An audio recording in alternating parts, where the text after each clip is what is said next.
Good morning. I'm just going to do my normal checks just to see that stuff is really starting up on the YouTube site. Somehow seems to take a little while, so always just check that before starting, and then also just check to see whether my sound is working. I don't change anything during the night, but you never know. You never know what the gremlins can do. Not seeing it coming up live yet, so bear with me.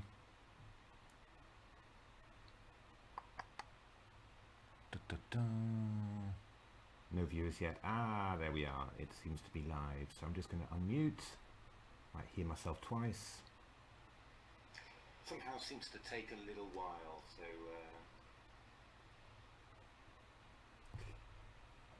great. Okay. So yeah, just early morning stream. Just fancied catching up on what's happened in the TCEC, and also an interesting game going on here. So actually, I've seen this recently in a book I've reviewed. I'll maybe have to dive into my library just to have a look for that as well. Yeah, I'm wondering whether a guy called Emmanuel Berg actually looked at this line in his French book. Actually, he did a series of books for quality chess for that. I'll have to have a look. But yes, let's just recap the news really for what's been happening, because Leela had a bad night, I'm afraid. So let's just switch over to the archive, and we will just see what's happening there. Just give me a little moment whilst I adjust everything. Season 21, SuperFinal. Yeah, so this was game 8 in actual fact. So one of Jeroen's openings that turned out to be very, very nice, produced some very nice chess. I guess in particular with Stockfish mainly. I mean, I think on the black side of this check Benoni, I don't like this plan of swapping off the dark squared bishops, but let me just, I'm just desperately scrolling back here. I think I could probably have done that in a bit of a cleverer way, couldn't I really? And then scroll down. Yeah, I don't really like this plan of exchanging the bishops. I feel it really flattens out black's position and takes away the dynamism. But Stockfish made a lot of noise by sacking a pawn with b5, played really actively, and I mean, held the draw, yeah, not easily, but you know, consummately. It was really a very impressive performance. Leela took the more, you know, sort of sitting and waiting for it to happen approach. And we ended up in this position, and I wasn't sure this was going to be a win for white. Of course, you know, this is there's only two results possible, you know, a win for white or a draw. But I was rather surprised that Stockfish allowed the exchange of queens. You know, I thought that this position with the queens on, you know, when you play your f4 break or you play your knight g3 to f5s or whatever, it just felt so much nicer having a king to aim at, you know, really having the king in the mix there, with a queen on the board. But, you know, I mean, if you look at what actually happened, I mean, the thing was to wait for f4. I think I left it here saying this is going to be a very, very long game. But in actual fact, it wasn't really like that, because Stockfish didn't wait for too long, but played f4. Yeah, just f4 very quickly. And yeah, evaluation jumped to 3.47 when it happened. And seems like, yeah, Leela didn't quite have its pieces in the right places to deal with this, or maybe, you know, maybe it just simply is a win, you know, just with stellar best play, you know, maybe that's just the case. And yeah, and then it was just fantastic judgment from Stockfish, you know, just a way to win with no risk whatsoever. I think if I'm serious about chess, and sometimes, then it would be really interesting to look at this, because if that's true, you know, if this really is, you know, if once white plays f4, this really is a win, then well, then this structure here is incredibly good for white. Yeah, very interesting. Very interesting indeed to see that. But in general, yeah, I didn't like the plan from both engines of swapping off the dark squared bishops. But yeah. Oh, Mr. Bede saying that his only successful rule so far has been bet against me. But that has actually been true. Oh my goodness me, my goodness me. But yeah, this was very interesting. I haven't we can have a quick look just how it all happened because I haven't actually seen that. Yeah, I mean there's still, I'm still sort of thinking with black, is this really so bad? But yeah, I mean Stockfish's breakthrough, these knights going to places where frankly I wouldn't have thought they would be going. Rook f1, just waiting, and knight c7 and knight e7. I mean, this is fantastic, right? I mean, I just don't know. I'm not even sure what what Stockfish is doing. I don't know. I mean, the key thing that has happened, I think, is that this rook has got controlled completely. And now this knight, well, if this knight moves, then rook f7 looks really dangerous. And if that knight can't move, then this knight can't move either. So really, black's going to be reduced to just moving the king and the rook. And yeah, I mean, I guess that this is going to be quite serious. I mean, this is maybe just an incredible, an absolutely okay. Was e4 necessary? That is the interesting point there. Did you really need to go e4? All the engines seem to think so, but I don't quite know. But yeah, this looks. So Stockfish just picks up the pawn. I mean, this is so difficult, to be honest. I mean, yeah. It's. I can understand. I thought it was a draw. Probably by my standards, it really is a draw. Because I'm not really. I mean, the way these knights are manoeuvring, I mean, I'm really. But this is, yeah, just knight f7 check, knight g5 check, and now wow, and now the exchange is going to win, isn't it? We're going to take on d5, and the king's going to invade. Wow. Oh, not even bothering, just taking the pawn off first. Wow. I mean, yeah, this is incredible endgame play. Really incredible endgame play. Yeah, amazing. So let me just, I'm just going to do a quick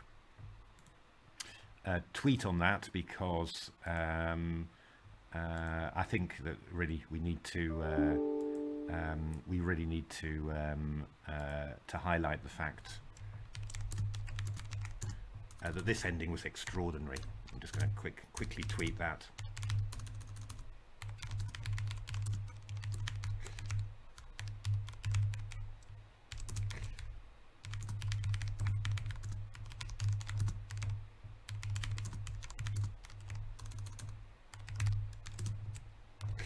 Chigorin would be proud of Stockfish. I think he certainly would. So let's have a little look. Let's just. I'm just going to grab a screenshot of that. What's a good place to? I like these positions where the knights were on d8. Look at that one. Isn't that a great? Isn't that a great little position? Really amazing. Oh wow, incredible. Yeah. Well, I mean, I can understand that I thought it was a draw because it looks extraordinarily difficult. But yeah, I can imagine seeing how Stockfish handled it, that if you're going to play that well, then it was probably a win.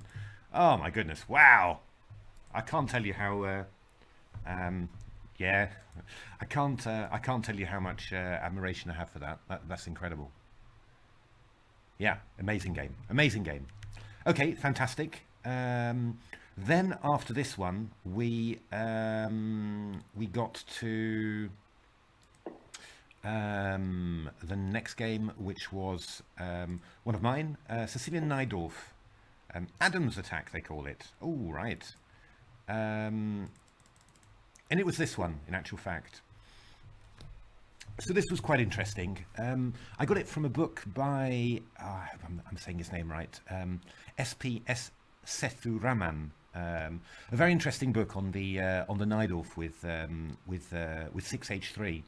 Lots of interesting lines, and I was obviously, it's a sort of thing that's quite nice. Lots of unbalanced lines, and something that would be interesting for the engines. And I don't think this was the special. This was the absolute best line for black, but it was one of the one of the main lines that Seth Rahman considered.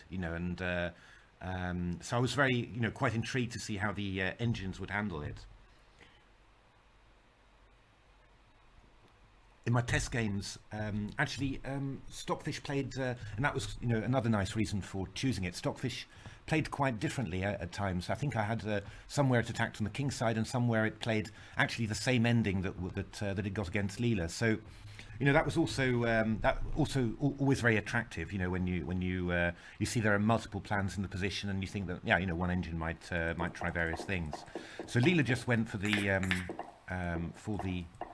a big attack here. Look at Stockfish. Playing a3. I mean, this is the great grandfather of Stockfish 8 that played against AlphaZero. But good to see those rook's pawns coming in. I mean, that is quite amazing, actually, just how much it's gone into, chess orthodoxy, this use of the rook's pawns. But, I mean, I'm a bit, to be honest, it's one of those things that, looking at it now, you're really shocked that you never really, came up with it before. I mean, you did it occasionally, but it was always, this feels a bit weird. I'm not sure about it. I'll do it once, but I won't do it again. Whereas now it's just routine. You say, yeah, okay, let's put a rook pawn in there. I mean, looking through some of my openings, I was looking at some of the AlphaZero stuff. I was looking at the Queen's Gambit accepted, and just seeing it and thinking, well, yeah, wait a minute. Why didn't I just shove my rook's pawn up the board? That really made sense. And positions that I'd analysed for many weeks at home, found very interesting things, but never thought of that plan. It's frustrating, really, in some ways. Wow, if I'd only thought about it. And the annoying thing is, I'm a big fan of Bent Larsen. I know lots and lots of his games. He used his rook's pawns quite a bit as well. So. But I just thought that was, his quirkiness, and that was, to be admired, but not to be repeated, And whereas if I'd been a bit cleverer, I would have actually really tried to do it. But there we are. It's often the case that really good innovations, they seem just completely obvious when they're suddenly in front of you, but just difficult to think of. It's so Leela got this position, which is quite again nice advantage for white. I mean, pawns on h6, pawns on g5, weak dark squares. But that black knight on e6 is a hell of a defensive piece. So yeah, and it looks like really feels like Leela didn't really manage to get so far in actual fact. So yeah, just what was this actually? What sort of a draw was this? Did it go on for much longer? Yeah, it went on for much longer, but yeah, basically Leela couldn't make progress in this position. It's a nice position, but essentially Stockfish had found a sort of a static hold, and Leela couldn't find a way through. So interesting, I mean, that's so yeah, black under pressure, but surviving. So if we then have a look at what happened to Leela.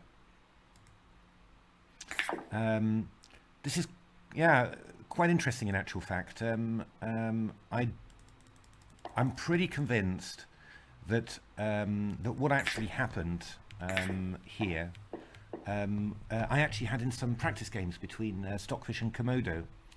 Yeah, I mean, ironically enough, I mean, it was something that I was thinking, oh yeah, this ending, is this going to be too easy a hold? I mean, Komodo, on my hardware, Komodo held it against Stockfish, and but it looked like there was some advantage as well, and sometimes Stockfish played for a kingside attack, so I thought, well, this line is probably worth going for. As it turns out, Stockfish just played this and won the ending. I'm just going to have just give me 2 seconds. I'm just going to have a quick look to see how that game of Komodo's went, because I'm just intrigued all of a sudden. Now I played lots of games. I played lots of games in this line. I played some 10 plus 5 blitz, and I also played some slow 240 plus 30 seconds.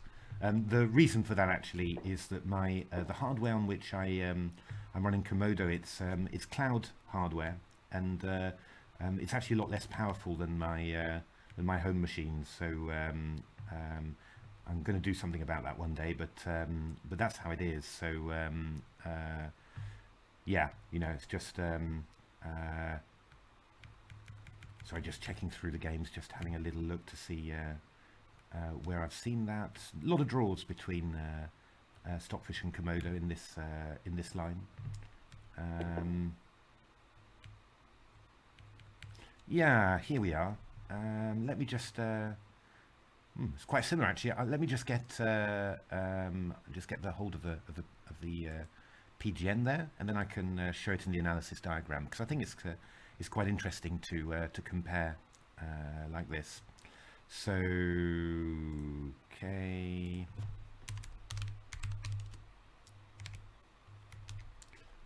like there, and this is Stockfish Komodo .pgn.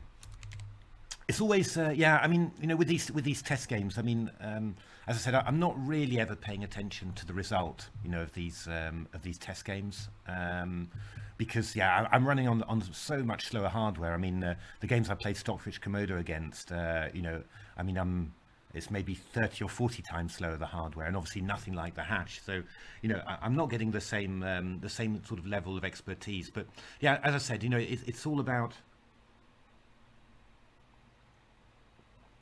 the interest of the games, and trying to gauge whether this is rich enough to give both sides chances, and with white, obviously, and also to hold with black. So yeah, I mean, that's really that's always the idea, because yeah, and obviously, you're doing all this with versions that are 3 or 4 months out of date all the time, because we submit the book number of months early for the Sufi, and then afterwards yeah, it's the whole qualification league takes place, etc., and then you get the Sufi. So kind of kind of difficult from that point of view to well, you just can't look at the results and say that's definitive, but yeah, you can just look at interest and richness, and of course, I wasn't 100% sure that Stockfish or Leela would get to the SuperFinal. Well, Stockfish probably, but Leela not always clear, especially with Komodo Dragon in the mix. So I wanted to make sure as well, that was my sanity check, that Komodo Dragon could also would also have interesting openings if it got to the final. And then I had my insanity check with Stockfish to just to get a different perspective on the whole thing. They were great games, Stockfish. Didn't do badly on my hardware, crazy enough. Stockfish did pretty well. So that's why I was wondering whether it could be a big dark horse. So yeah, on the just on the board at the bottom here, I'll leave it like this. But on the board on the bottom right, which is a little bit grainy, we're going to see this is my game, Komodo against, Stockfish against Komodo. Played at 240 minutes plus 30 seconds, but on much slower hardware. And on the left, it's obviously Stockfish Leela-0. So let's have a look how Stockfish Leela-0 continued. D7, knight D6, rook E1, bishop D7, knight E5. Yeah, I mean, it's an interesting ending, this. I mean, black's just a bit passive. Bishop on E8, rook on F8, hemmed in, of course. Some nice dark squares to aim for, F6, H6. And in principle, white's got 3 against 2, so could create a queenside pass pawn. And, well, obviously, if you get the rook onto the 5th rank, attacking these pawns, that could be very dangerous. So, I mean, that's, yeah, not surprising that black's under pressure, but it might be one that you think, Leela might be able to hold. I mean, Leela holds these really well, and there are these weak kingside pawns as well, so, and, for a while it really looked like this was going to be a hold, I think, because at some stage Stockfish's evaluation decreased. This was quite an interesting choice. just playing a4, accepting the split pawns, and then just going with the c pawn. That's a sort of a controversial decision, I think. It's I don't know. I don't know whether it's better, worse, whatever. But obviously, it's quite a big risk, this one. H5 from Leela. That felt a bit slow somehow, just doing that. But I mean, I think both. It's not like the pawns are queening yet, so both sides have time. And yeah, I mean, really, Leela's just freeing its king, which I think is quite a good idea. But there was a really interesting moment early on. I mean, this does, this looks. I mean, Stockfish is only saying 0.52. Oh, good lord! Wait a minute. I think we have a parcel. One moment.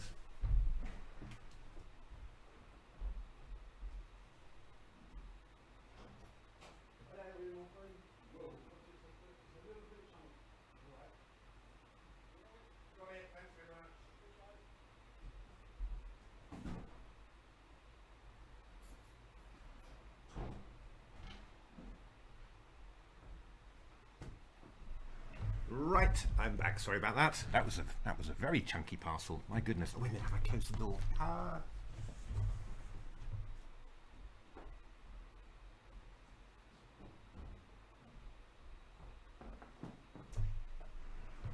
I just love ordering random things on Amazon and then just forgetting about it, and then it just feels like somebody sent you presents. That's okay. So.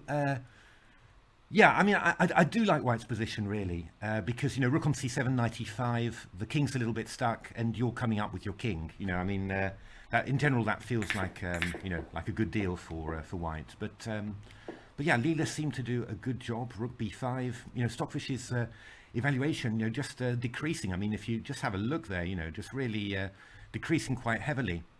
But then, all of a sudden, this incredible thing happened. So Leela played a4 in this position, which, to be honest, does seem, reasonable. It's, I mean, there's two choices. You can either, you can say, okay, the rook's the rook's not on the 7th rank, so now I can activate my knight with knight f5. I mean, that's, and then go after the h4 pawn, and then we start running. Or you can say, well, let's just make that a little bit better. We'll play this move a4. White's going to waste a few moves, get its rook on the stupid square on a4, taking the pawn. And then we're just going to be way quicker. I mean, that does seem, completely reasonable to me. But from one moment to the next, Stockfish plays rook a5, and it's 3.09, just completely winning. And that is amazing. That is absolutely incredible, right? I mean, I don't, and I can't even pretend that I understand it. I mean, it's, I have no idea what that's about. But I'm presuming that, yeah, in some way, presumably knight f5 now is no longer working. But if that's the case, then there's maybe some weird tactical reasons for it. I'll have to look at this sometime. But it just doesn't it compute with me as to why a4 is plus 3.09. But I think I think this is probably a good example of yeah, the difference between my hardware and the TCEC hardware, because I mean this is just incredibly deep endgame calculation, and probably my hardware just can't do that. Whereas the TCEC hardware is just able to do that, and I think that's the big difference that you can't capture in our in the test that I do. I think that Jeroen does as well. And that's where you're just also relying on the hardware to to make the difference sometimes. And yeah, I mentioned it yesterday as well that there's a lot of TC games that then I then play engine games, even long time controls, and they're not finding the same moves as the TCC engines. It's not that they're better or anything, it's just really that these great moves are not always being found. So yeah, just big hardware does make a difference there, I think. But this is absolutely incredible. I mean, it's a real moment of mystery for this Sufi. So I promise I will have a look at it, and I'll try and understand what exactly the reason is. But I don't understand it at all, because Leela goes for a completely different plan, but really an awful plan, actually, I have to say. Just it is a plan that you say, well, this is never going to work. We're allowing you to play f4 and now rook a7. So, this is just, so it's really strange. There must have been something, deep and significant, that somehow, I will have a quick look just in a few moments. But yeah, but this rook ending is just clearly winning. I mean, it's you're just too fast. You're coming up with tempo on that rook. And yeah, as always, 152 sounds way ahead of the absolute confidence I'd have during a game, where I'd be constantly counting and thinking, have I missed have I got the count wrong? But yeah, this is, all very elegant. And of course, the idea is that if you're going G2, I've got rook H7 check and rook G7. Which, you always need to blink a couple of times and think about it when you're a human. And obviously for Stockfish, this is just calculated already 20 moves earlier. So, I mean, beautiful. I mean, really another very strong ending from Stockfish here. So, and a quite amazing moment. I mean, let's have a little look now to see what happened in the Komodo game. And we'll just, just have a little look, because it was reasonably similar. I did recognize, when I saw it this morning, I thought, hey, I recognize this. Bishop G4, I think that was different, wasn't it? And H5, my Stockfish played. This is Stockfish from 24th of March, 2021. So, yeah, I mean, quite a few months ago, really. This didn't work particularly brilliantly, I have to say. Yeah, I mean, Komodo basically just got its counterplay here, attacked everything, and yeah, I mean, well, in all fairness, if you look at the evals, Stockfish was claiming quite a big advantage, but yeah, Komodo, yeah, played very nicely, got its e-pawn counterplay going, and managed to hold the draw like this. Very interesting, but you do have the feeling it looks, yeah, on my hardware it looks just a little bit less punchy than what the TCC Stockfish did. But yeah, anyway, I mean, this ending, yeah, my impression about the ending, obviously from that game, was that it was, yeah, obviously, holdable in principle, but could be, quite difficult as well. And well, I mean, if you're going to do this incredible calculation like this, then yeah, just quite amazing. I mean, let me just, I don't want to spend too much time because there's an interesting game going on at the moment, but just have a quick final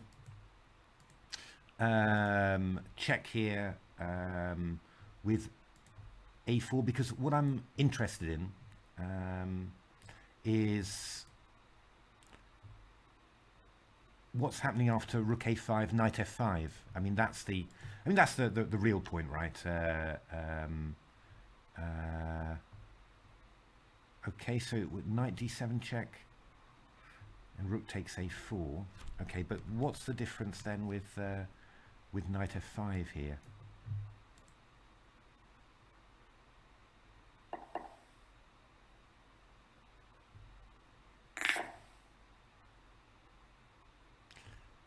Yeah.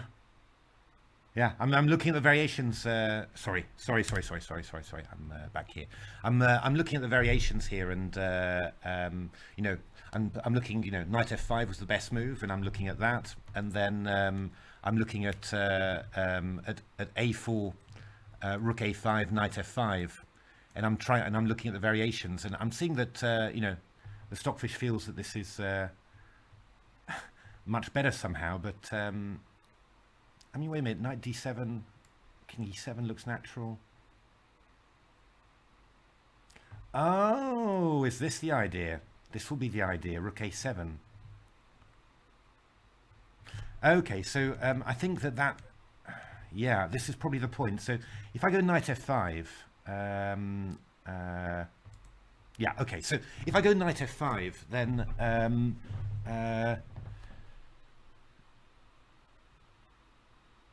if I go knight f5, so obviously this this knight is attacked, and that's going to always hamper the mobility of this white rook. I mean, you'd really want either to support it with f4 or to do something with it. And I think if you go knight d7 check in this position, king e7 and then rook b7, we get this move knight d6 from black, hitting the rook on b7. And, well, also the pawn on c4, and of course rook a7 allows knight b5, which is rather embarrassing. But when you go a4 and I go rook a5, knight f5, then I can play this move knight d7. And in actual fact, you're forced to move away from the pawn, which you really do not want to do. But because if you go king e7, then I go rook a7, and you don't have this knight d6 move. The rook's not attacked anymore. We've shifted the rook from the b file to the a file, and now it's out of the way. So, I mean, I'm threatening knight b6 discovered check, so you can't just take the pawn because knight b6 wins. So then you'll have to go put the king back on somewhere like e8. And then, yeah, what's Stockfish saying here? I mean, c5, king's coming in. I mean, you're just way, way more passive than you want to be. So that seems to be the reason. That's not, as you can imagine, it's not at all obvious, but it's just purely tactical. White's got this idea of knight d7 to try and push the black king away from the c-pawn to let it queen. And, well, when you're inserting these moves into this variation, then tactically this is now possible. Because whereas in the previous version with the rook on the b file, you couldn't do that because of this move knight d6. Yeah, I mean it's a nice concept and a simple tactic, to be honest. Yeah, that's yeah. What can you say? Yeah, almost a little disappointed with Leela that Leela didn't spot that one, to be honest. I would have thought, yeah, I would have thought that's yeah, that's well within Leela's capabilities. I would have thought, but yeah, clearly just that was too that just caught Leela out there, I think. So interesting, really interesting. But I think that that feels to me intuitively like the reason that it all happened there. So okay, so that's brilliant. So let's go back now to the main game and see what's happening, because that looks quite exciting. So what have we got here? We've got an Alekhine-Chatard attack, always good fun. Not played that much nowadays. H6 is always thought to be the best move for black.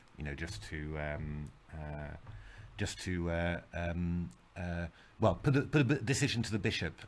C5 is very natural, but it does have this little problem. And the point being that if let me just put it on the analysis board. Wait a minute, am I going to remember? Let me just save this analysis. That was game 10. Wow, I have to say we've had two great endings this already this Sufi. I think that's pretty impressive, I have to say. No, I want to capture this PGN, and then paste PGN. Yes, import. That's what we want. So bishop e7, king e7. Yeah, the problem with queen e7 is that there's knight b5, and you're more or less forced to give up the exchange like this. Do you know? I think I've run engine matches from this position, and I didn't think it was 100%. It wasn't winning 100% of the time for White. Put it that way. I seem to remember. But yeah, I can't remember too well. But it just means that basically to avoid this line, if you think that's bad, losing the exchange like that, then you're going to take with a king, and that's obviously slightly dodgy, But on the other hand, you are attacking the white centre, and after d takes c5, you take the pawn on e5. Very common in the French. You want to destroy the white centre, so you're not interested in taking the pawn on c5 back. You want to take the pawn on e5. However, this is opening files towards the king, and also diagonals as well. So it's very it is quite dangerous. I mean, we had there's a very famous old game, Kasparov-Nikolic, and there was also, funny enough, an AlphaZero game against Stockfish that was quite close to it as well. And it was all, just in a French winnower actually, but it was all about just getting rid of all the pawns in in the center, and then exploiting the diagonals and the files afterwards. And yeah, this is quite similar there. So Queen D2 played Knight BC6, castles, and now, yeah, I mean, what Black really needs to decide here is where this knight on E5 is going to go, because it's going to get chased with F4 to F5. So you really need to find a good spot, and then of course the rook's pawns, they always come to the rescue, and Stockfish is going to anchor its knight on G4, which I think is pretty good. I mean, in some of these positions, you just say basically, a storm is coming anyway. I mean, whatever happens, I'm going to get hit with F4, F5, G4, that sort of stuff. So I've got to trust that my king can look after itself in some way, but let me just make sure that my pieces don't get blown away as well during the attack. And something like this, just putting the knight on G4, excellent. So of course, it doesn't have to be an all-out attack for White. I mean, White can also play this positionally, and well, we're seeing Leela keeping its options open, I think, really, because Bishop B5 takes C6 is possible, trying to leave Black with this bad, light squared bishop. I mean, another idea that White might easily try with this strange move Knight F3 is to play Knight F2 just to swap off this knight. Also good, swap off the opponent's active pieces, leave him with passive ones. So King F8 played by Stockfish, takes, and Knight E4. Wow. Obviously D takes E4. We've got Queen D8 and Rook D8 winning, so that's absolutely impossible. Black played E5. Interesting, getting its opening the diagonal for the light squared bishop, so we're going to get some activity there. Takes, and Rook E7. Wow. So let's have a little look at the current situation. Oh, sorry, I've swapped the board there. And Leela is thinking. Already 4 minutes. That's quite good, actually. I think probably quite important to have a good think here and work out exactly what to do.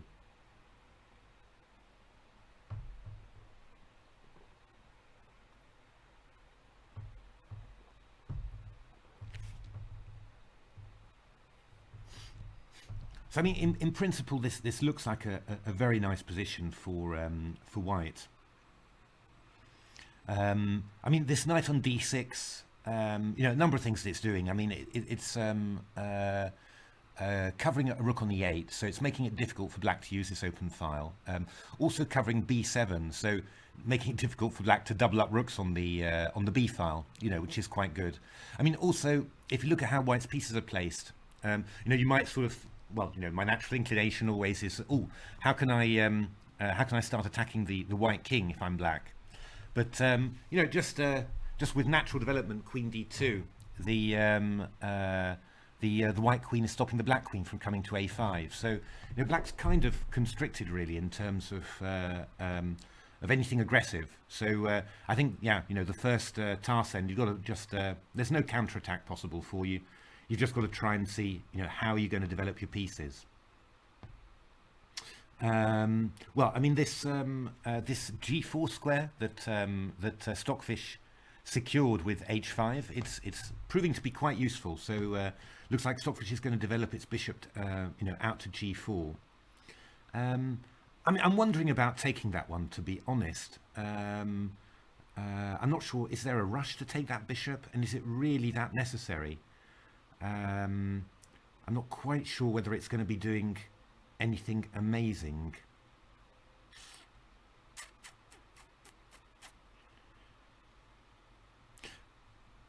Yeah, it's just that that piece could turn out to be a bad one. So I'm just sort of wondering whether I really need to take that. Possible, possible. I don't know. I mean, we've also got to watch out after bishop g4 that there aren't ideas like knight c4 just to get rid of this knight on d6 and, you know, swap off some pieces. That might be a possibility. I have to have a look at that. But let's have a look at the PVs just for the moment, just to see what's happening.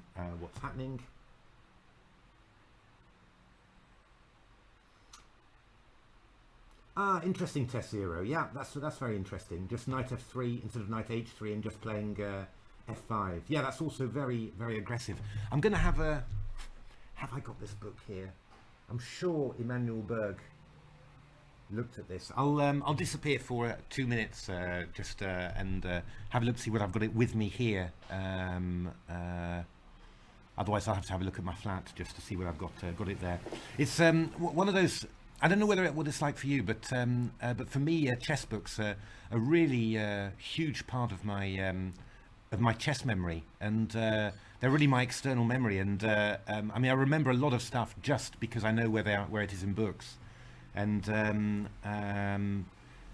something quite weird happened to me just I think 10 years ago or something. You know, I stopped chess, so I thought I'd sell just quite a few of my chess books, you know, because I mean it was taking up a huge amount of space, and you know, my wife wasn't too happy with it, and so, you know, I sold lots of chess books, but then I suddenly realized that I was feeling quite disoriented. I was getting quite distressed about it because, you know, lots of the stuff that I remembered was in books that I'd now sold, and so, you know, even though I wasn't playing chess professionally, I was thinking about chess quite a bit, I have to admit, and you know, I went to look for a book and it wasn't there, and it was just like a part of my memory had disappeared.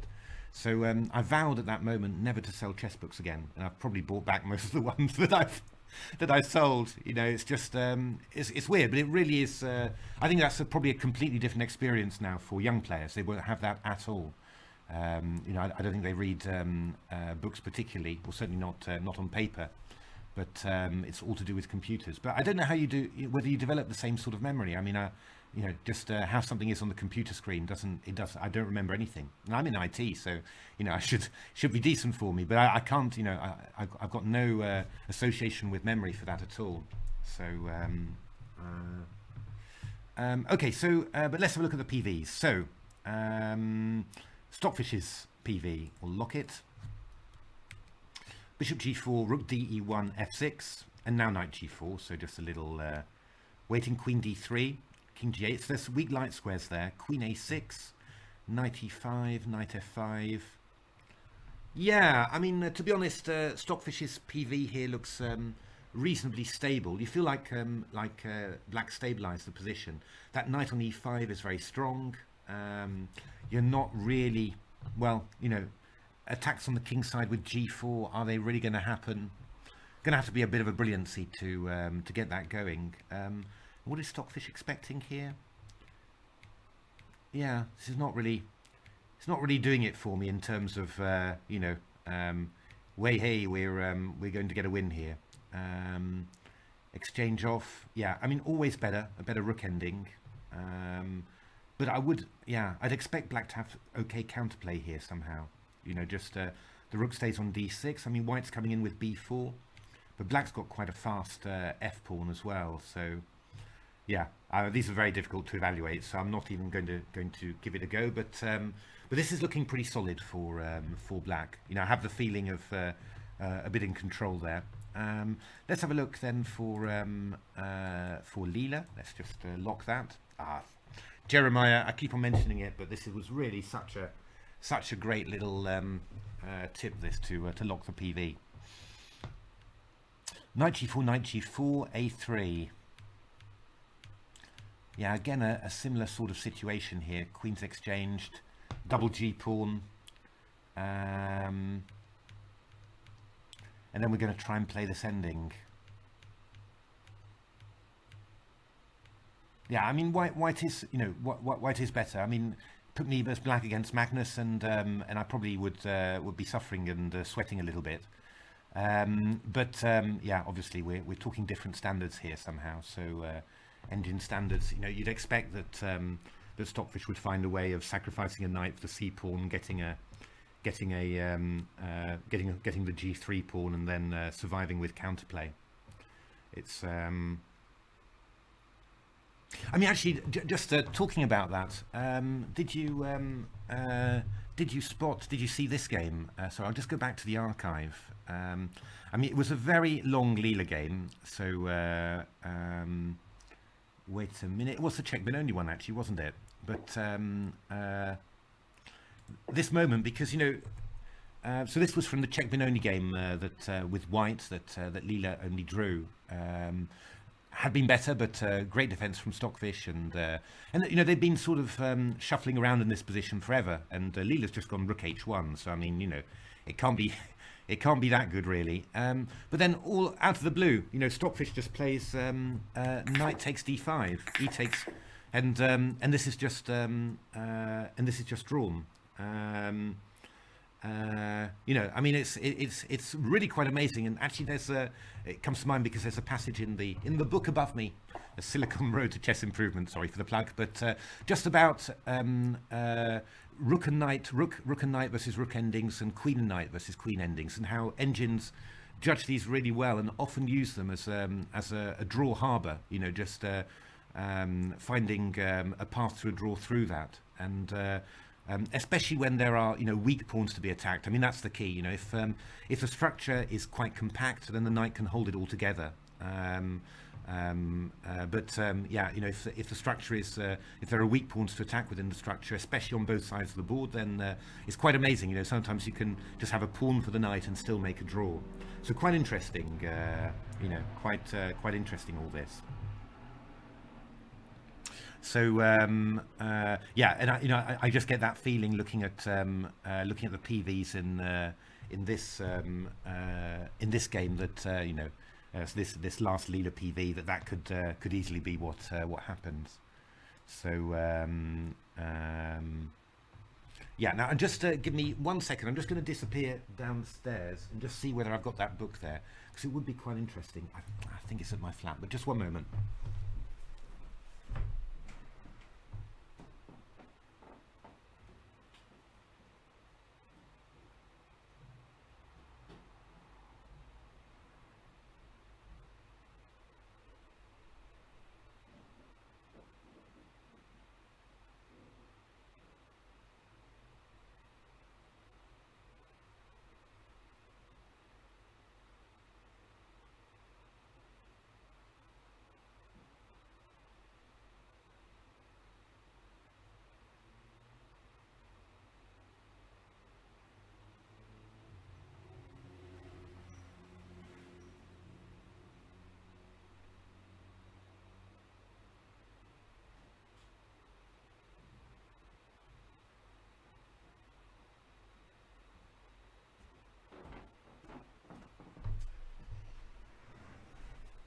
There we are. Many books, but nothing, nothing there. Wait a minute. I'm just gonna check again. I'll just check in my analysis. Just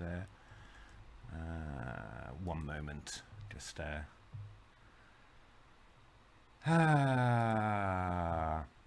it is actually amazing that the one area of my chess base that I haven't really spent much time on are my own openings during lockdown. Really strange, it's somehow I got into analysing all sorts of stuff, everything, but just didn't really spend much time on my own openings during lockdown. I think I'd need to do a lot of work, I think, if if I wanted to start playing again. But that would be fun too, I guess. So now just having a look at this. No, I can't find it. One of these days I will find it. It's just yeah, I know I've seen this position. It's just a bit frustrating because Emmanuel Berg, so he's a Swedish Grandmaster, but very good French player. And I mean, I find his lines in general, I find them just a little bit on the risky side all the time. When I look at it with black, I'm thinking maybe it holds together, but is it really? Do I feel comfortable doing this? Always interesting ideas. He's always trying to push the boundaries of what's feasible with black, and I think very serious job also with analysing well with engines, etc. So I think that's always enjoy reading his books, even if sometimes I'm a bit scared about the lines that he recommends. So it's.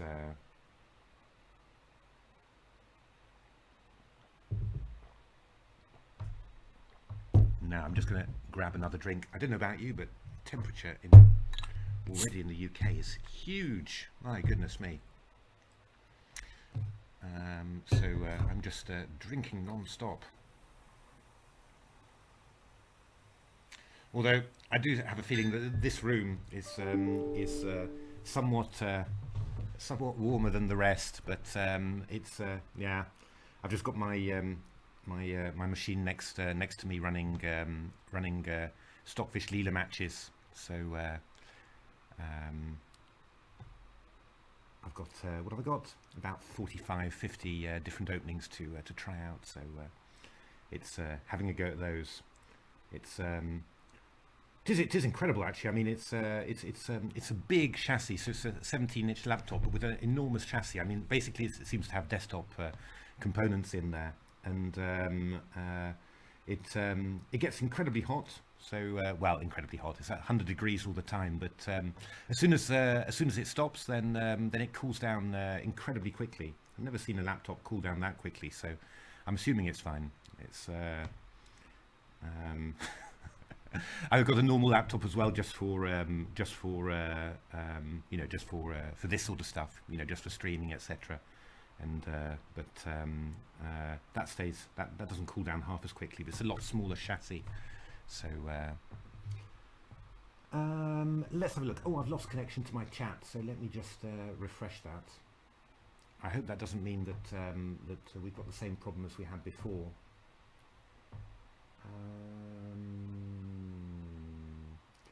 Okay.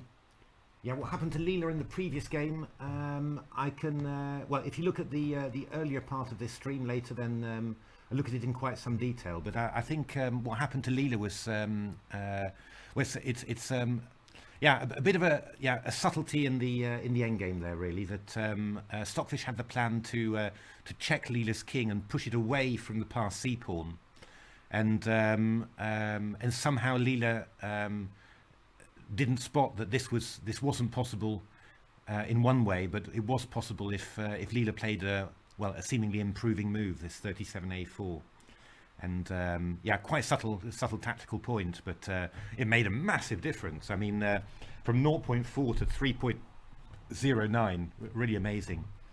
In a way, in a way, a little bit disappointed in Leela. Shouldn't say stuff like that, but a little bit disappointed, because you would have thought that that Leela could have easily spotted that. I mean, it's a strategical idea. Check the black king away from the king. I mean, that's the sort of thing that Leela spots in an instant normally. But obviously didn't quite work out that it made such a huge difference. Yeah, I mean, surprising, but I mean, I'm quite again quite happy with that opening choice then, because led to two very different games. Yeah, I wish Leela managed to make a bit more of its position, but it seemed to just get stuck in a good looking but sort of yeah, sort of a swamp position where you can't go any further. But then yeah, to see a great end game like this and Stockfish winning it is nice too. I mean, not just yeah, I mean, I love attacks, but it's good to see end games too, I think.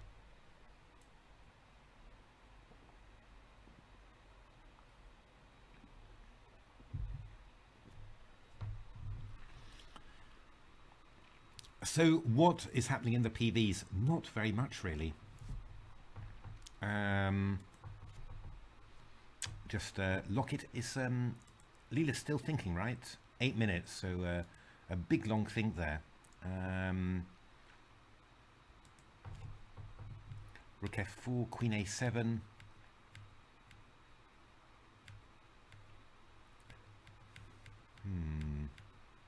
Well, obviously I've been wrong before, right? With endings, and this is winning, not winning. But I just can't. you know, I mean, this really, you know, feels like something that Stockfish holds every single time. You know, I mean, although, you know, again, to my human eyes, this one looks quite dangerous actually. This A pawn is fast and difficult to hold back.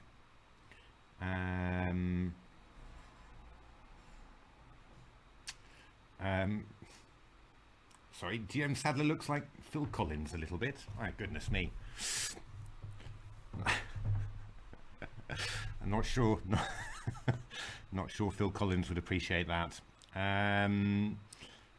Yeah, again, this one looks quite difficult for me. This Leela PV, because it's hard to get the rook across really. But I'm sure that you know, Stockfish would find a way to deal with that. But you know, in general, I'm really feeling that if you're going to have winning chances, you can't swap off the knight. You can't swap off the knight for the bishop. You've got to try and swap off the knight for the knight. I mean, that's the real thing that's irritating me in this position. You know, it's oh, okay. So SSJ 104 saying Stockfish with depth 51 still thinks A4 is fine without table bases. I might give it a go on the Chessify cloud actually, just to see what's happening there. I'm quite surprised actually about that, because it looked reasonably clear and simple to me what the difference was. I might be just making it too simple, of course, then, but that is surprising.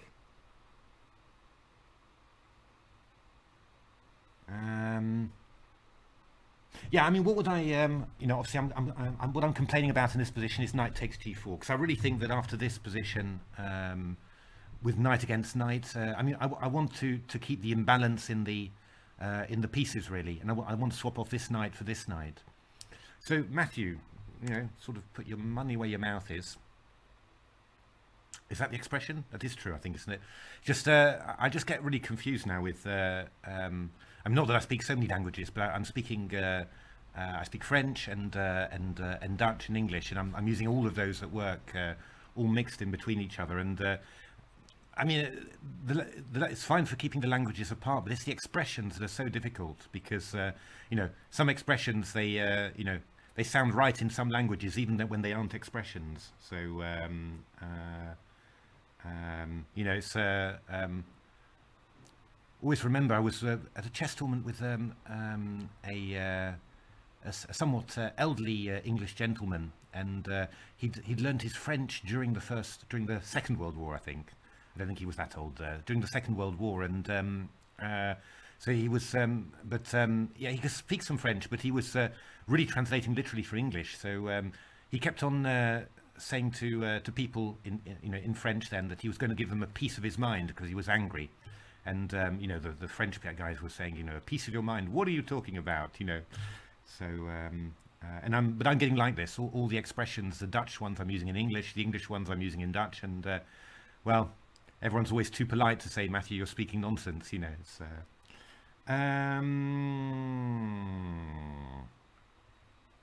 Let's have a look. What am I doing? I want to get to the game position, which is rook e7, knight f2 on the board, Matthew. Knight f2, bishop g4, rook d1, f6. So, I mean, the move I want to play is knight d3, without a shadow of a doubt. What I'm worried about in general is either knight c4. Well, it's knight c4 mainly. Knight f7 would also be an idea, something I definitely need to think about. If knight c4 is not good, then I could consider first moving my queen, or playing the move b3, you know, just to stop knight c4. So, I mean, let's have a look at this one. If I go knight d3, what are we doing here? Let's have a look at knight c4, which feels like the most challenging. I mean, I'm going to, if it all works out well, I exchange off the knights, and then I can exchange off the queens, get my rooks active. You know, that sounds like a good deal, right? But I've got ideas here. I could go queen f4, Obviously, I'm thinking about the brilliant rook e7.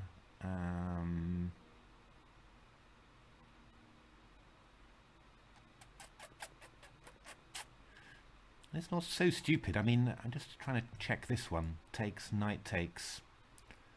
Well, maybe knight e4. Oops, good lord, sorry.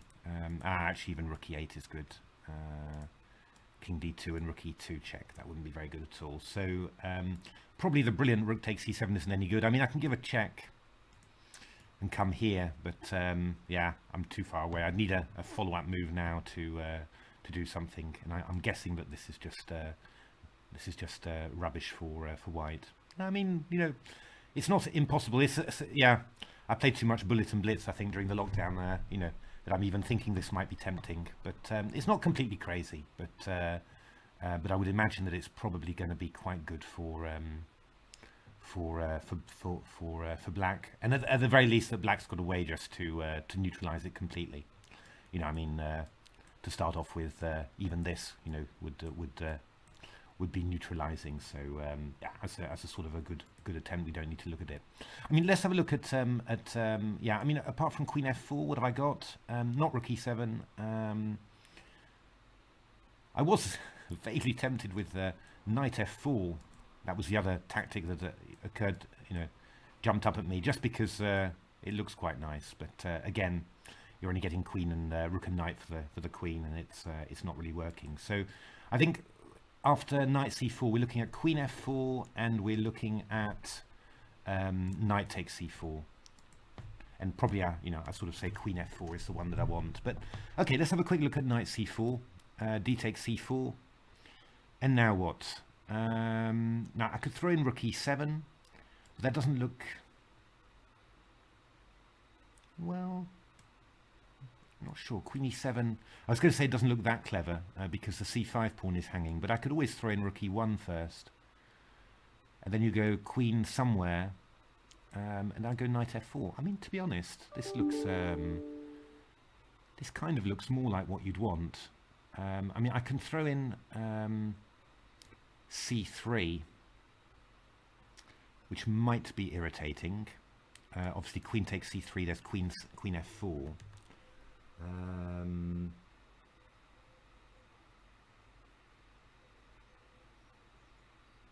Oh, first tournament booked out. There's Chatard and there. Wow.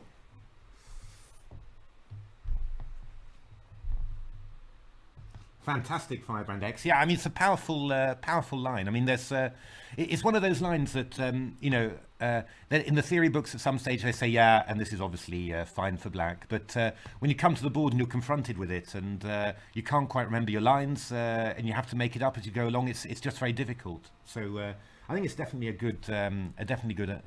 good one to try there. This is actually quite irritating, I think. Takes here. Or is it that irritating? Oh, rook d8 maybe. Queen e3. Well, I don't know. I mean, I'm a bit annoyed about my king there, but on the other hand, black's king isn't so fantastic either. I'm not 100%. Yeah. I mean, the other idea I could try would be to go knight f4 in this position. Then you get something like queen d2, king d2. If rook d8, king c3. Which, you know, looks pretty good for white to me. So I'm just sort of, knight c4 takes. I just want to go knight f4 here. How about that? I mean, I'm throwing knight g6 and queen d2, king d2, and then the king gets active. I mean, this looks pretty fine for me, really. So,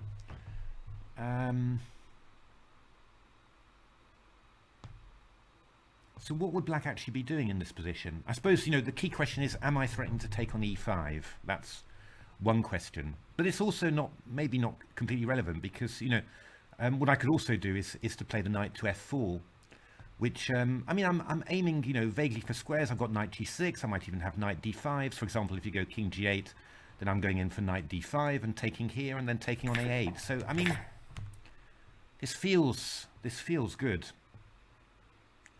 This feels like what you want to do with white. rather than knight takes g4. But of course, I think knight takes g4 and b3 has been played. So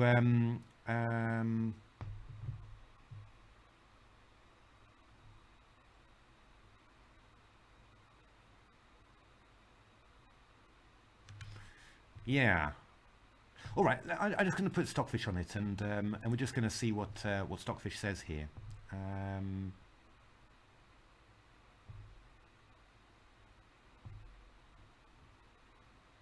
Yeah, so it's looking for knight f7 first of all. Now it's looking for king g8.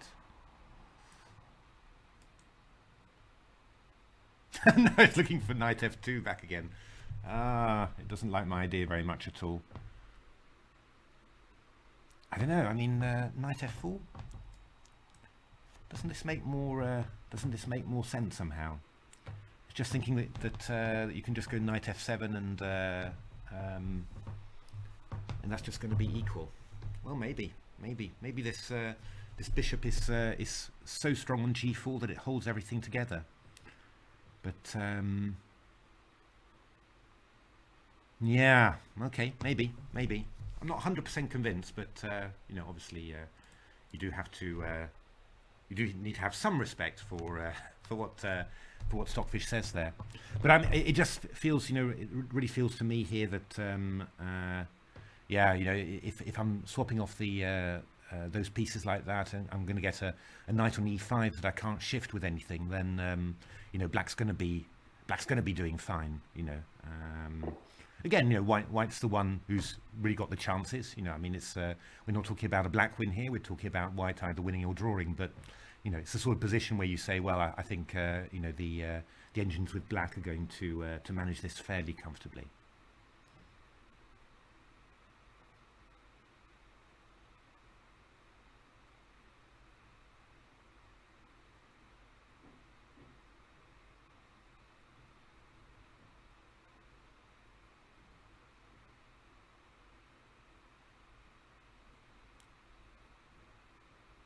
So looking at the PVs, what's going to happen here?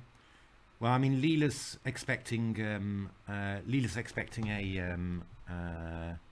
is that right? No, it's varying a little bit. Leela's end of PV is like this, basically. So White's made a little bit of progress. You know, just yeah, Knight's no longer on d6, but on d4 it's attacking c6, blockading the d pawn, so that's pretty good. You know, White's played a4, it's got a target on a5. And gain a little bit of space on the king side, but yeah, the question is, how do you go on from there? And that's not, yeah, that's not very clear at all. And if we're looking at Stockfish's PV, wow, Stockfish. I was wondering about this one actually. Stockfish is looking at sacrificing the knight for the rook for knight and 2 pawns there. This is quite interesting. Although, yeah, I mean, well, we saw it in Igel against Stockfish actually, very strongly. That and again, I think it's what I mentioned just in the stream earlier about rook versus knight. Well, rook and knight and that sort of thing. That these sort of positions where White's got a knight and 2 pawns, bishop and 2 pawns is different, but with a knight and 2 pawns for the exchange, even knight and 3 pawns, the engines are managing to draw them with consummate ease. So again, a lot of these are defensive tasks I would not fancy myself, but yeah, just seems to be that that even knight and 3 pawns often is not near enough to get a win over a rook. So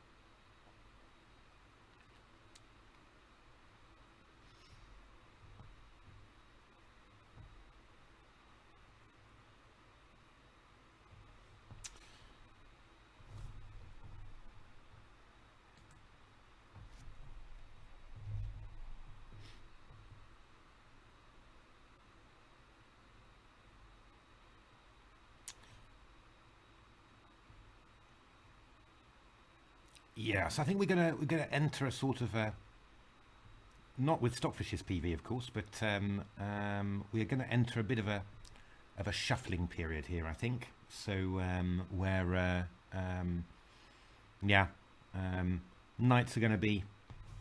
Oh, let me just uncheck that one. Where yeah,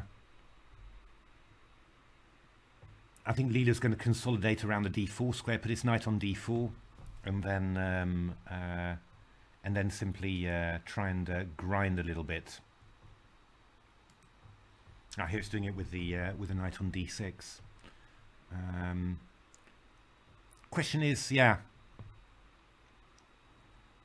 I mean, certainly, I think if Leela wants to make progress, you're going to have to exchange off queens at some stage, because you're going to have to break, to break with b4, or to try and get a pass pawn or something, and I can't imagine that you could do that with the queens on. That seems unlikely to me, and especially with the black knights so well placed, aiming for the c4 square.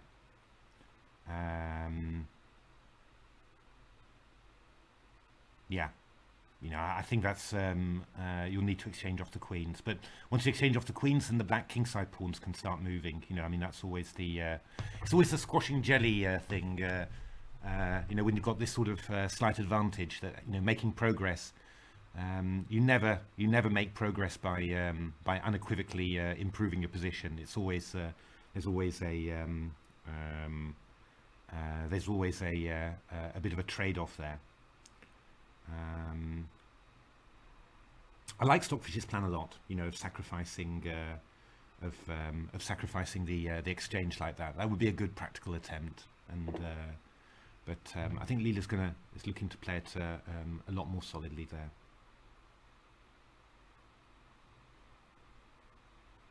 I mean, actually, just going to have a little look at the opening theory in this line and just see what's been played.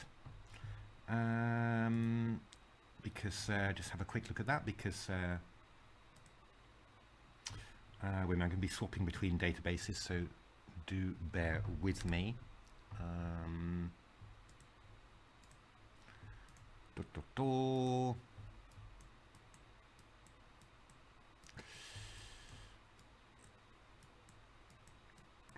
Boom, boom, boom, boom, boom.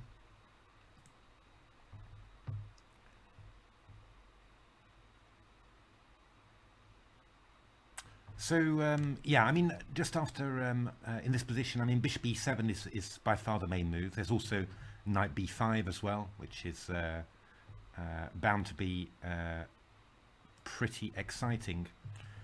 Actually, yeah.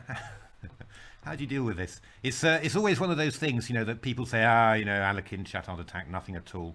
But then, you play black in a blitz game, and then somebody does it to you, and you're thinking, oh, what's happening here? I mean, the idea of knight b5 would be that if castles, then you take on e7 and go knight c7, and you've managed to force black into this line that the black avoided. So bishop e7, queen e7, knight b5, castles, knight c7. So I'm guessing that after knight b5, probably the normal line is to play f6. Is that correct? Indeed, that is the normal move, f6. And then, yeah, after e takes f6, then knight f6, then, yeah, probably this knight on b5 is not doing a great deal. I mean, obviously the scary thing after a move like f6 is, is there something like, well, obviously not queen h5 check. Well, even, for a blitz game, this can still be worrying, because, and if bishop f8, there's a knight d6 check, just still got to calculate all this. Maybe king e7 is possible. Maybe the queen is just remaining trapped all the time. But I don't know. Bishop f6, knight f6, queen g5. We're all going a bit far, and these are probably just crap lines. But I'm certainly getting out of it. I'm not losing a piece. Looks like with white, maybe. Not clear. King d7 maybe. Knight c8, knight e4.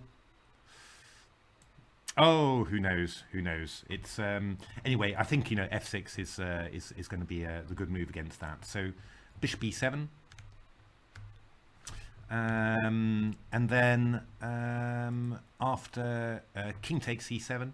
I mean, actually, both have been played quite a bit. King e7 and queen e7. Queen e7 is a very natural, it's a very natural human move. You just try for counterplay, and you really try and make it work. But it looks that the stats look incredibly good there for white. So king e7 is the main move.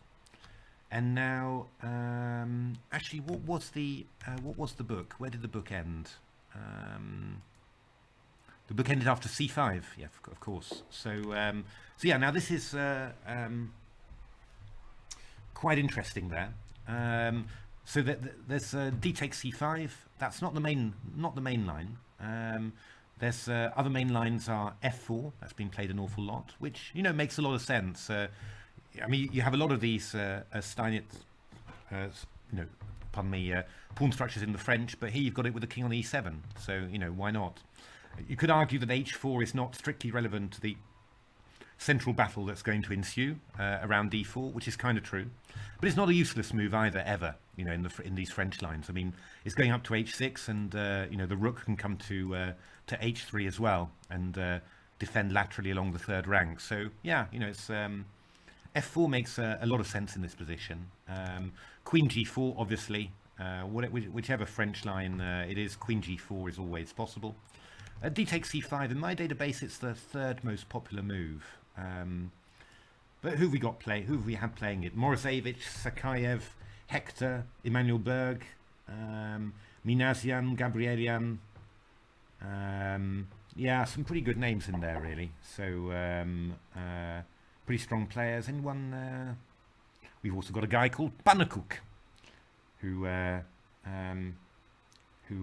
that's Dutch for pancake. So, but yeah, Morozevich, Korchnoi, scored quite well for white this line. So, so knight takes c5, main move.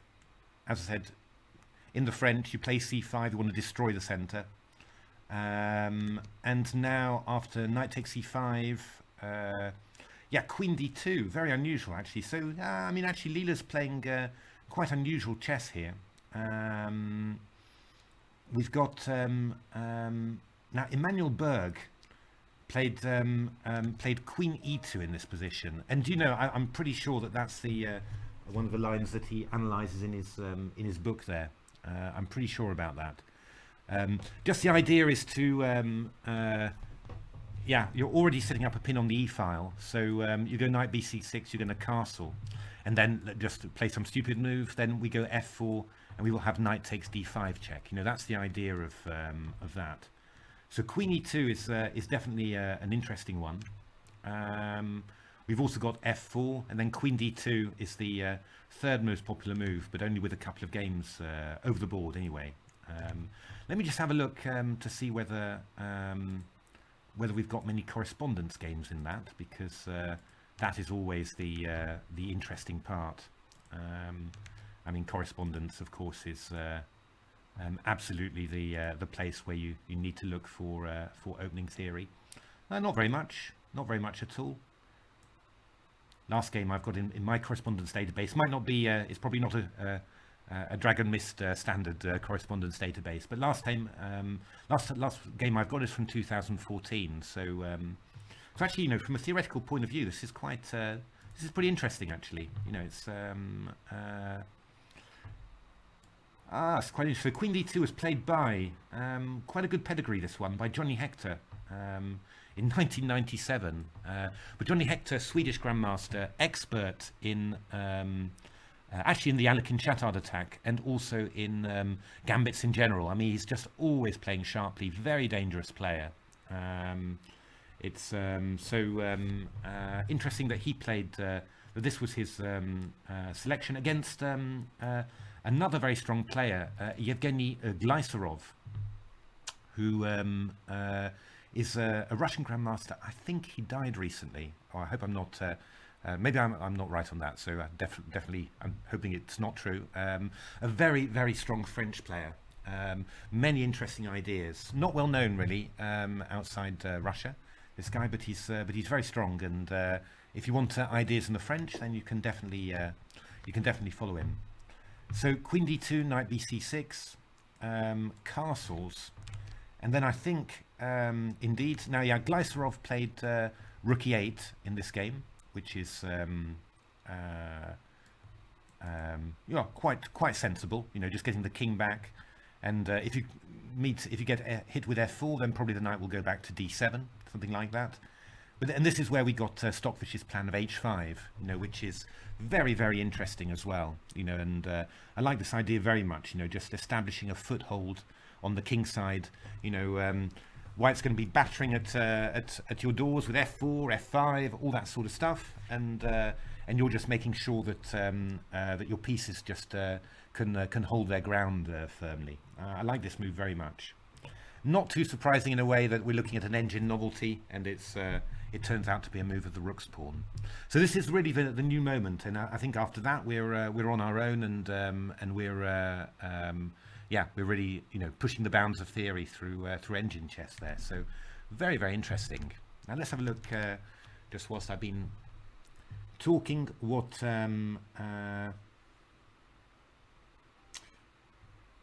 has actually been happening. Not so very much. Is Stockfish thinking a lot?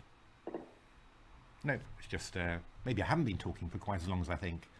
So Stockfish at 0.41, feeling relaxed.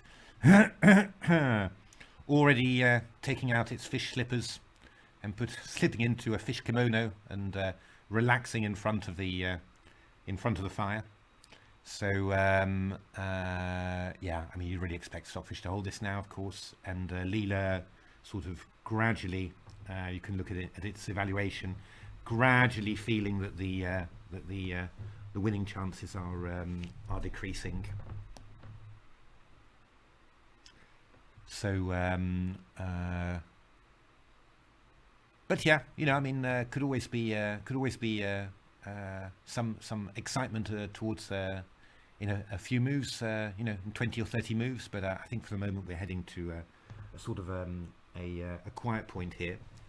Just one thing I want to do more. What I might do is I might just stop the stream and then in a few minutes, and then come back a little bit later, maybe for the start of the white game, or I'll keep an eye on it. If it gets exciting, I can always stream. But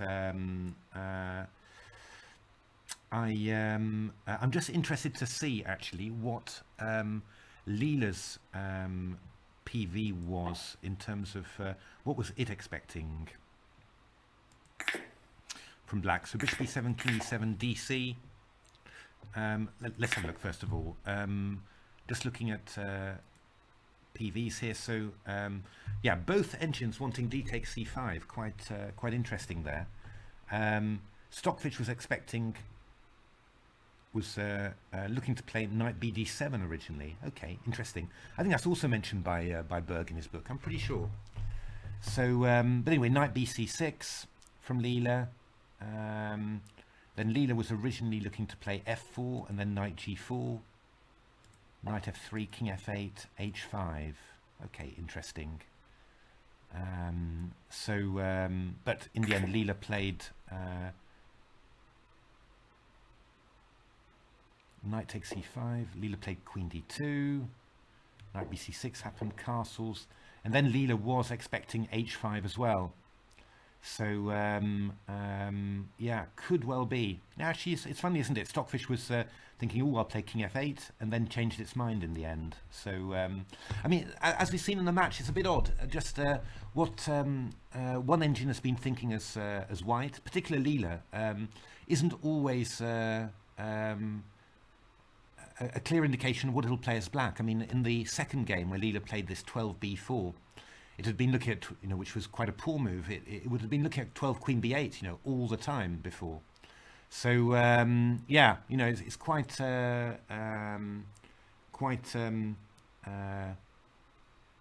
quite interesting, really, that when the engines look at something from a different perspective, sometimes they don't come up with the same moves as when they look at it from the other colour. But castles and then h5. So we would sort of be expecting Leela to do this, and then bishop b5, rook e8. Yeah, and then the PVs really converge there. So yeah, I'll have to have a look. It's on this form you sort of wouldn't be surprised to see Leela and Stockfish or Stockfish as White repeating the same stuff against Leela, but I'm not. But yeah, you never quite know somehow. So yeah, fingers crossed that we get a nice that Leela gets a burst of inspiration with black and just plays a little bit differently. I mean, in principle, I think there's probably quite a few reasonable ways to play for black, but I like this way very much. This h5 really makes sense of the position, I think.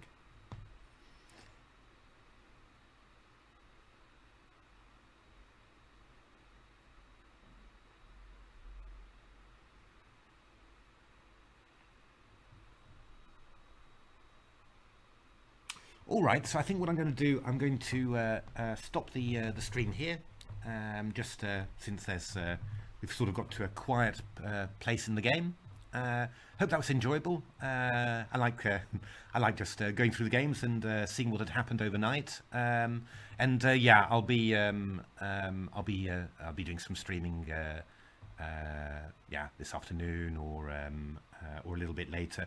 Just depends a little bit also on what's happening in the games at the time, and of course, yeah, we're going to see which opening. Going to see one of my openings. I'm just having a look. What is my next opening actually? That is the. So I'm not quite sure which one.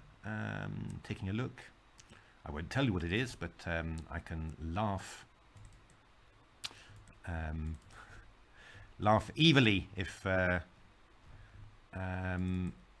it's good. Oh, okay. Oh, that's quite a nice one, I think, coming up.